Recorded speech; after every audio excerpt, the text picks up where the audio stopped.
Respiratory symptoms, respiratory complaints in general are actually bread and butter for a doctor or for a homeopath maybe to start with their practice, because normal flu, cough, cold, all those symptoms come to us on a daily basis. Right from if we see in a 1 week analysis, there are so many cases. Actually, 50% of cases we get of respiratory complaints.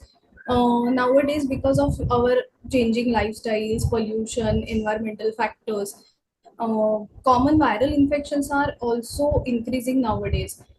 In If we see school going children or teenagers or children who are going to play groups, babysittings, etc., they are in their age group. Common viral infections are increasing a lot due to the close contact with the other child who has the same complaints.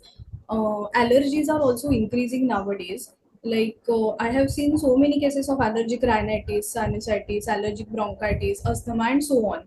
So these complaints are also increasing a lot nowadays. Not only environmental factors are responsible, but also our lifestyle is also responsible for this. Tobacco, cigarette smoking, all these factors play a very vital role in causing all those conditions. People who are chronic chain smokers, cigarette smokers, tobacco chewing habits, asthma, bronchitis, all those complaints are very much we can see in these patients. Also, genetic factors play a very important role in these cases. Say, for example, bronchial asthma, tuberculosis, all these respiratory complaints, even allergic rhinitis has a strong family history. If your parents, even grandparents has such complaints, next generation gets these complaints.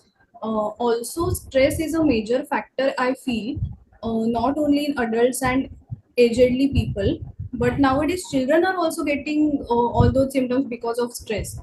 कुछ पूछते हैं हम लोग तो mummy बोलती है पढ़ाई का स्ट्रेस है, कंपटीशन है, इसलिए ये बढ़ जाता है. I mean, I wonder so much, but yes, in children also, because of stress, all these complaints are increasing a lot. Along with that, tonsillitis, nasal polyps, pharyngitis, upper respiratory infections are also very common in teenagers and children. Tuberculosis, family history of tuberculosis, all these points are also important. So there is a wide range of respiratory complaints actually, which we see on a daily basis. In my practice, I have personally seen in these 4 to 5 months that this one thing is very common, that is elements from change of weather, or this because of this changing continuously changing weather. This only be on the basis of this rubric, say, or on the basis of this point, I have prescribed so many remedies. Like this point is very much important, or there is a history of travel. This point is also I have seen in many cases. So these are the common things. Respiratory complaints are seen on a daily basis.